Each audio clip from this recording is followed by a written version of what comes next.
Having the look on Harry's face, those frightened eyes, the heavy breathing and sweating, it was no need of explanation that he needed help when he rushed into the library. As expected, the library was not crowded like on those normal days. Even he had no recollection of it ever being crowded. Now that he had given it some thought, he was quite certain that he had never met a single soul, a reader like him at the library. Perhaps he was just so engrossed in his book that he did not notice anything else around him. Suddenly there seemed to be a rush of old memories that were getting so overwhelming that he could barely breathe. His perception of being alone at the library changed suddenly. He thought he had been wrong. Yes, the librarian. But as he thought of him, he found that he had not much recollection of him.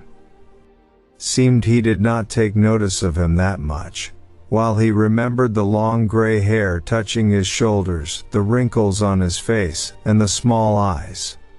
He couldn't identify his face that much as he tried to remember him. He needed help. He needed this old man's help. With all his rushing in, it was the calmness of the librarian that welcomed him. As if this old man was just expecting this to happen. Not startled at all. "Help me," Harry cried faintly. Not far away from him, the old man stood up from his desk and walked over to him. Away from him, the old man stood up from his desk and walked over to him. A commotion at the entrance caught Sarah Williams's attention while she was sitting at a table near a window at the far end of level. She had been sitting there silently when she noticed this commotion at the entrance. Bang! In an instant the door opened with such brutal force that it almost dislodged itself from its braces. As the bruised man violently entered, he caught his breath deeply, as if the last of his energy was about to leave him. Trying to hold on to it, he stood face to face with the librarian and asked between breaths, "Where is he?" Nevertheless, Harry surfaced from behind those shelves without needing an answer from him.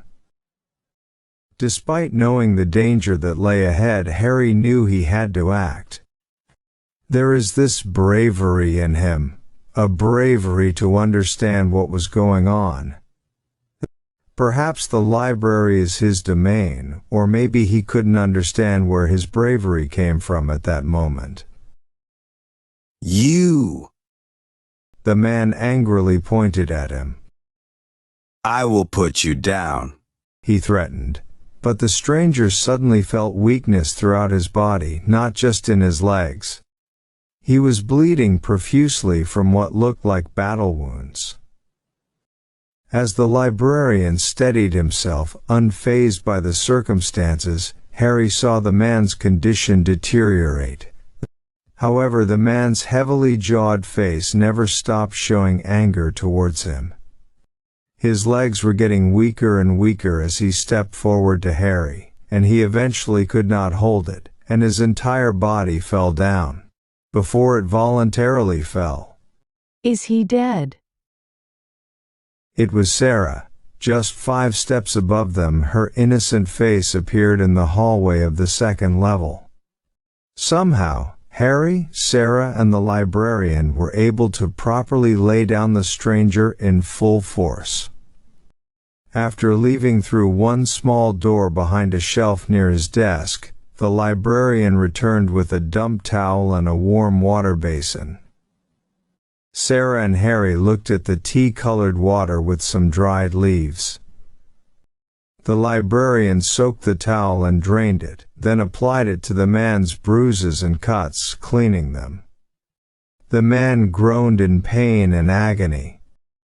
After he had regained consciousness, Harry recognized him standing not far from him, which resulted in him attacking him once again. "I will beat you to death." What happened next surprised the stranger. Slap! Yes, there was a big slap landed on his right face. It was a woman's slap. He felt his face almost thrown away by the force of the impact. How dare you? A woman's angry face appeared before him. It was almost as if he had lost himself to those beautiful eyes. It was Sarah.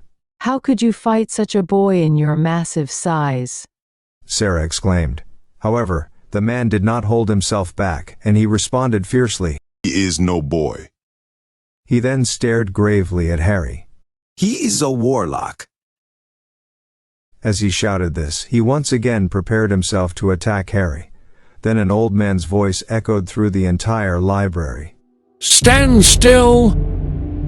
The old man shouted, commanding. Everyone fell silent and turned to his direction. This will stop here. You know nothing. The stranger shouted back at him, and turned to Harry once again. When the angry stranger was about to attack Harry, the librarian's voice once again echoed throughout the library. As he called out the name of the stranger, Ryu, he shouted in his so powerful voice. you are the one who knows nothing.